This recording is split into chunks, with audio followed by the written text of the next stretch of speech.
These players bring the best out of me. They tried to rob us with calls in this place, and these guys are so resilient.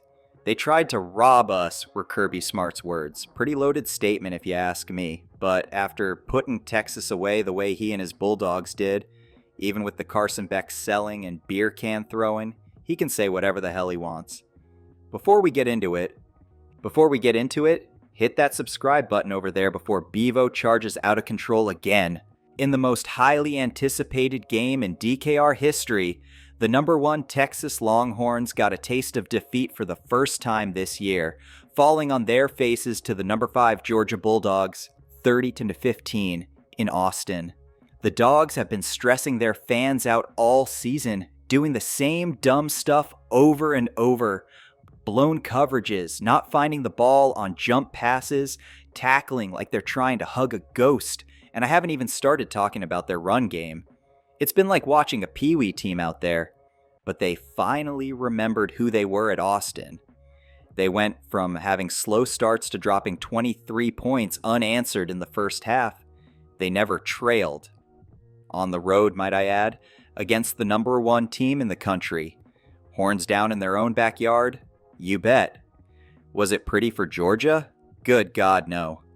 Carson Beck was straight up cheeks. 23 of 41 for 175 yards, 3 picks, and 0 touchdowns. Even my grandma could have done better. But hey, when it came down to crunch time, he did hustle for a crucial fourth quarter first down. Gotta give him that at least. Georgia beat Texas by being tougher, smarter, and just wanting it more. They played desperate while Texas played entitled. Kirby Smart flipped the script, turned their SEC worst rushing attack into 108 yards on the ground, like they've been hiding a secret weapon.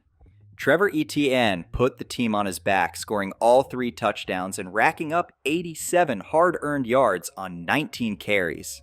That man was born for nights like this, and the O-line actually did their job for once. They opened up some legit gaps against a Texas defense that's deep and fast.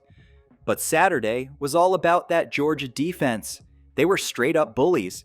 Texas went a brutal 0 for 7 on third downs in the first half, and they only managed a laughable 38 yards of total offense. Yeah, you heard that right. 38 yards. For the entire night, the Longhorns were averaging a cute 1.1 yards per carry. It was like watching someone try to run through wet cement out there. Georgia's D shutting down that Texas run game was the key to the whole thing. When you make them one-dimensional, it's game over. Jalon Walker was a problem. Dog fans have known for a while, but he's putting the whole country on notice after Saturday. Dude was in Quinn Ewers' grill all night, making his life a living nightmare. Walker turned into a one-man wrecking ball out there. He even forced Steve Sarkisian's hand into a QB change late in the second quarter, but not even the Golden Boy Arch Manning had an answer for the Dogs.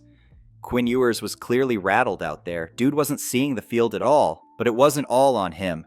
The entire Texas offense was a train wreck in that first half, so swapping out QBs wasn't going to magically turn things around.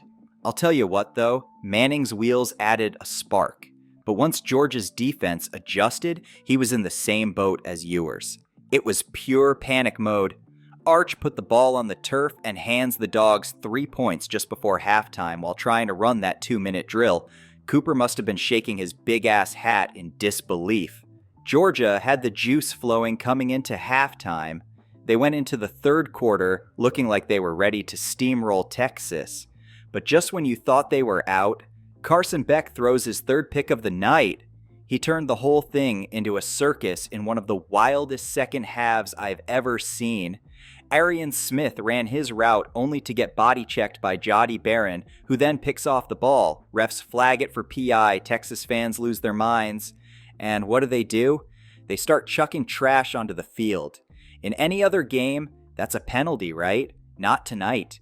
Instead, these SEC refs decided to reward the Longhorns' trash-tossing temper tantrum with a 5-minute timeout to rethink the call. They didn't even officially review it. They just chilled, watched the Jumbotron like they're at the movies, and flipped the call based on the crowd's hissy fit. Say what you want to say about that, but you can't deny that the atmosphere was worthy of the SEC. If their Longhorns won, who knows what they would have done. All in all, great defense and crowd involvement stole the show from an underwhelming QB contest that I assume both Bulldog Red and Burnt Orange expected way more from. Did the game live up to its billing?